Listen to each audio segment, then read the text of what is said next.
Hello friends, मैं हूं आपके सामने गौरव मिगलानी।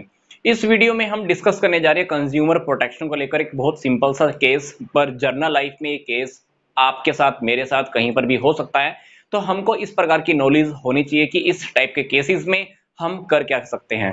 अगर कर सकते हैं तो क्या करेंगे, नहीं कर सकते तो क्यों नहीं कर सकते। गीता एक पेशेंट है, उसके हाथ पे कुछ प्रॉब्लम आई हुई है, तो वो हाथ का ट्रीटमेंट कराने के लिए, हाथ की चोट का ट्रीटमेंट कराने के लिए एक डॉक्टर के पास जाती है। अब डॉक्टर उसका दूर का रिश्तेदार है, तो डॉक्टर ने उसका ट्रीटमेंट भी कर दिया, उससे पैसे भी नहीं लिए। कुछ दिनों के बाद क्या हुआ, गीता के हाथ के ऊपर इंफेक्शन हो गया। जहां पर मतलब चोट थी, घाव था, उस घाव पर इंफेक्शन फैल गया। तो गीता ने जब किसी सर्जन को दिखाया, तो उस सर्जन ने बताया कि ये जो इन्फेक्शन हुआ है वो इंस्ट्रूमेंट्स को अच्छे से यूज ना करने की वजह से हुआ है। मतलब जिस डॉक्टर से तुम पहले ट्रीटमेंट करा के आई हो, उसने अपने इंस्ट्रूमेंट्स को धोया नहीं था, या लगा लो कि साफ नहीं किया था। मतलब वो कीटाणु वाले इंस्ट्रूमेंट्स थे। तो अब उसके हाथ के ऊपर इंफेक्शन इतना फैल चुका है कि सर्जन ने उसको एडवाइस दी है कि जिस उंगली के ऊपर इंफेक्शन हो चुका है, उस उंगली को ही अब काटना होगा। अब गीता को इस बात से बहुत गुस्सा है। किस वजह से? पहले वाले डॉक्टर को लेकर। अब गीता इस बात को लेकर एक्शन लेना चाहती है, लीगल एक्शन लेना चाहती है, क्योंकि एक डॉक्टर की गलती की वजह से, उसके हाथ पे इंफेक्शन हुआ और उसकी उंगली तक अब काटनी पड़ेगी।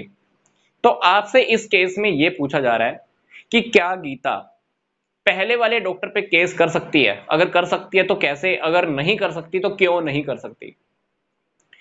सिंपल सा आंसर है, कंज्यूमर प्रोटेक्शन एक्ट 1986 के अकॉर्डिंग हमने जो कंज्यूमर का मीनिंग पढ़ा था, कंज्यूमर कौन होता है? जो गुड्स या सर्विसेज को परचेज करता है, बदले में कंसिडरेशन भी देता है। मतलब मैंने अगर किसी से गुड्स या सर्विसेज ली है, तो बदले में मैं सामने वाले को अमाउंट भी पे करूंगा, कंसिडरेशन किसी ना किसी फॉर्म में दूंगा। पर इस केस के अंदर गीता ने अपना ड्रेसिंग तो करवाया, पट्टी करवाया, पहले वाले डॉक्टर से ट्रीटमेंट तो करवाया, पर उसको अमाउंट पे नहीं किया, क्योंकि उसने रिश्तेदार होने के नाते, रिलेटिव होने के नाते गीता से कोई अमाउंट चार्ज किया ही नहीं। बट हमने कंज्यूमर प्रोटेक्शन एक्ट के अकॉर्डिंग क्या स्टडी किया है कि एक कंज्यूमर वो होता है जो गुड्स या सर्विसेज को परचेज करेगा, बदले में कुछ कंसिडरेशन भी देगा, अमाउंट भी मान लो पे करेगा, या अमाउंट को पे करने का प्रॉमिस करेगा, या हाफ अमाउंट पे कर दिया, हाफ अमाउंट पे करने का प्रॉमिस कर दिया। तो कोई भी केस तो नहीं है यहां पे, गीता ने अमाउंट तो पे किया ही नहीं है। तो इस केस के अकॉर्डिंग 101% गीता डॉक्टर के अगेंस्ट केस नहीं कर सकती, क्योंकि उसने जो पहले वाले डॉक्टर से ट्रीटमेंट लिया था, उसके बदले में गीता ने कोई भी अमाउंट पे किया ही नहीं है।